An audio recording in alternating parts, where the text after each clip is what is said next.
आज कहा कि विवेक चूड़ामणि में कि संसार एक पेड़ की तरह दिखता है। और आज का विचार जो है, हम पेड़ के हर हिस्से को समझने के लिए सोचेंगे, करेंगे। क्योंकि जब आप स्ट्रक्चर को समझ जाते हैं तो अगर हमें किसी चीज को उखाड़ना है, किसी चीज को रखना है, तो वो हम समझ सकते हैं। तो ये संसार का पेड़, सबसे पहले तो कोई भी पेड़ वो बीज से उगता है। और आदि गुरु शंकराचार्य ने कहा कि यह बीज ही इग्नोरेंस है, अज्ञानता है। सब कुछ अज्ञानता से शुरू होती है।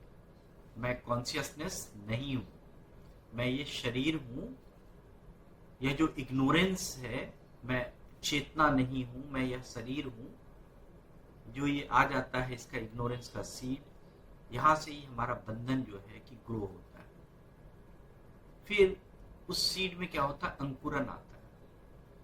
ये जो बॉडी है, ये सेल्फ आइडेंटिफिकेशन है, देहात्म जो देह आत्मा की जो बुद्धि है। सीड जर्मिनेट होता है तो क्या होता है, स्प्राउट्स होते हैं उसमें, पहली चीज तो उगती है।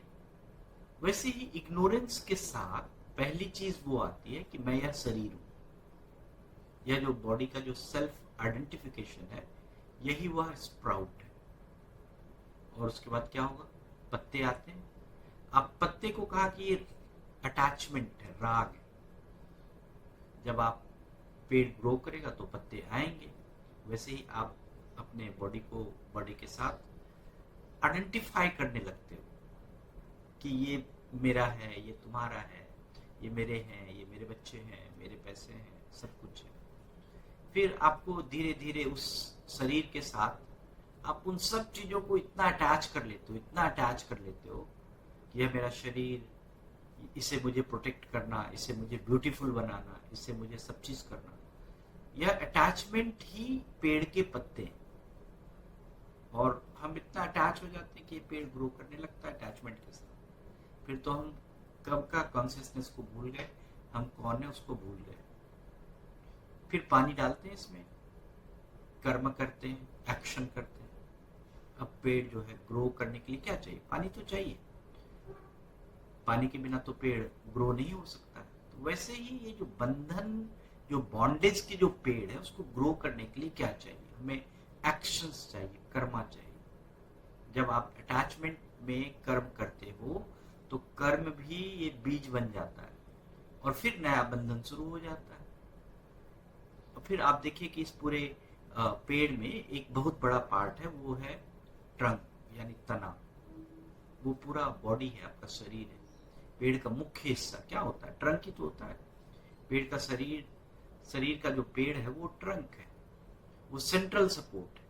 ट्रंक अकेले नहीं होता है। अगर आप कहें कि सिर्फ और सिर्फ तना हो जाए तो नहीं होता, उसके साथ उसकी शाखाएं होती है, लाइफ फोर्सेस होता है, प्राण। ट्रंक से निकलती है ब्रांचेस, शरीर से आते हैं बहुत सारे लाइफ फोर्सेस, बहुत सारा लाइफ इसमें, बहुत सारा इसमें एनर्जी है इस शरीर में, प्राण। ये ब्रांचेस है, सब ब्रांचेस भी है इसमें, उप शाखाएं भी है, जिसको हम कहते हैं सेंस, इंद्रियां। ब्रांचेस से निकलती है स्मॉलर ब्रांचेस, और प्राण से निकलती है हमारी सेंसेस, और ये उप शाखाएं।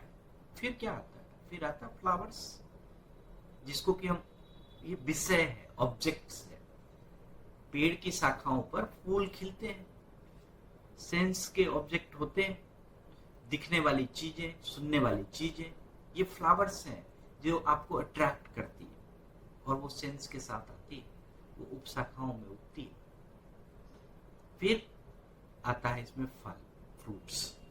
और ये सबसे बड़ा जो दुख का कारण है, सफरिंग का कारण, पेड़ पर फूलों के बाद फल आ जाते हैं। तो बंधन, जो बॉन्डेज के जो पेड़ का फल क्या होगा, अगर आप किसी चीज से बंधे हुए हैं और उस बॉन्डेज से उस फल को अगर आप लेंगे तो आप सफरिंग ही करेंगे, दुख ही करेंगे। तो वो दुख क्या होता है, फिर जन्म हुआ, फिर मृत्यु हुई, फिर डिजीज हुआ, ओल्ड एज हुआ। ये सब हम इस पेड़ के साथ चलते जा रहे हैं। और देखिए कि सिर्फ पेड़ ही नहीं है, पेड़ के ऊपर एक पक्षी भी है, और पक्षी जो है वो इंडिविजुअल जीव के समान है, वो आप उस पेड़ पर बैठे, इस पूरे शरीर रूपी संसार रूपी पेड़ पर आप बैठे हुए हैं, जो आप उस फल को खा रहे हैं। और यह बर्ड जो है या पक्षी जो है, आप इंडिविजुअल जो जीव है वो है, आपका जो जीवात्म है वो है। और अब इस बार पेड़ पर बैठ के और सफरिंग का फ्रूट्स खाइए, और भी जो है आपके जीवन के दुख का फल खाते रहिए, और बार बार उसी ट्री पर वापस आते रहिए। एक बार उड़िए, फिर वापस आ जाइए, एक बार फिर उड़िए,